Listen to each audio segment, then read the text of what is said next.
Have you ever thought about this bizarre situation?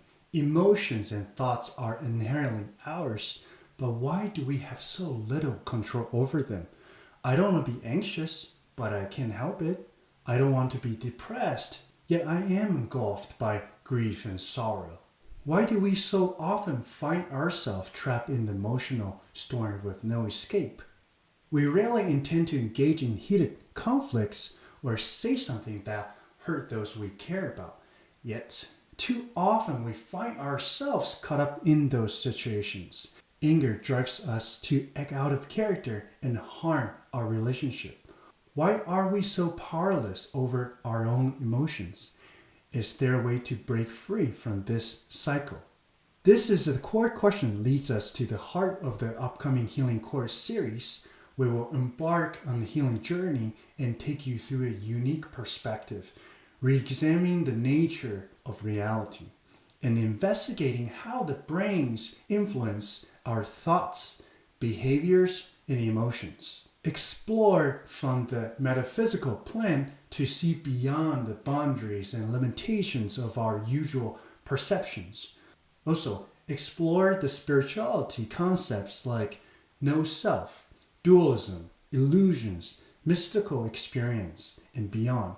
Last but not least, we will also learn varieties of healing techniques to alleviate emotional burdens, bringing us closer to our hearts and toward wholeness and oneness. The goal of healing is very simple and straightforward: to restore the healthy state of mind and body and discover our inner peace. Healing is an inward journey, not an outward one. It's not about fixing or saving the world. It's not about confronting others, but resolving the conflicts within ourselves and ending the eternal battles we were fighting against ourselves. It's about healing the wounds of our souls and body. The world won't be at peace until we find peace within ourselves. The exterior world is just a reflection of our internal state. The deeper we explore ourselves, the more you will realize that we are not necessarily who we think we are. Rather, many aspects of our identity are shaped by genetic predisposition, and this biological mechanism, our brain, our body, the hormone, the neurotransmitters in the brain, all sort of biochemical molecules that run in our bloodstreams, like dopamine or serotonin, have greatly influenced our mood. A low serotonin level could result in a depressed, low energy state. Suppose we take a closer look at our personality traits, perhaps the positive ones like optimism, creativity, or less desirable ones like impatient, quick temper, or stubbornness. Do those traits really define and represent who you are? Can you simply flip a switch and become more creative or confident? Can you break a bad habit or change a dietary preference with a snap of a finger? We often think this is me, this is my identity, this is what I believe, this is who I am. But we assume this merely because we were born into this body, inherited certain personality traits, and have been influenced by our environment from day one, when we were first born, and even while still a fetus in the womb. This sense of self is also greatly influenced by childhood experiences, upbringing, religious doctrines, beliefs, culture, and social norms. All these factors mold our perceptions and shape our inner reality, projecting an image of who we believe we are, creating an illusory identity that we call me or the self. But it is not necessarily the true you. So through self-exploration, we begin to recognize areas we can improve upon for personal growth and often positively affecting the lives around us. Our unfinished homework becomes a homework of others, a burden for others who may end up doing the homework with us, or worse, for us, especially those closest to us, spouse, children, parents, and colleagues. if one avoids doing the homework of healing, whether it is the feelings of insecurity, a quick temper, a heightened anxiety, or lack of empathy, then the entire family suffers along with us.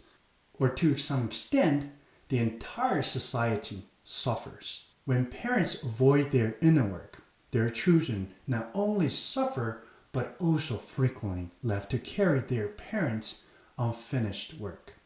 Consequently, generation after generation, humanity finds itself caught in the loop, trapped in the specific patterns, repeating the same mistakes over and over.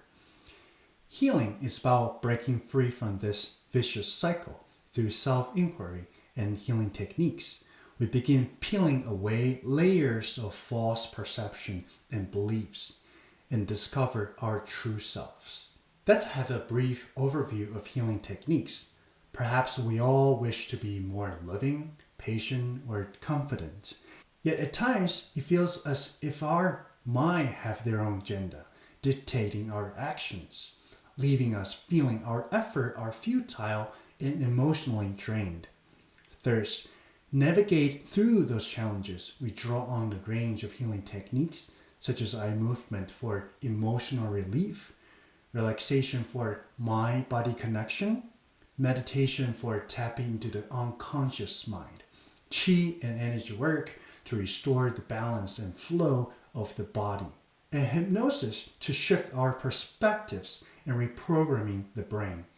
Those practices are intended to make the healing process more efficient and more effective. In this introductory course, we will primarily focus on the eye movement to help clear away the emotional blockages.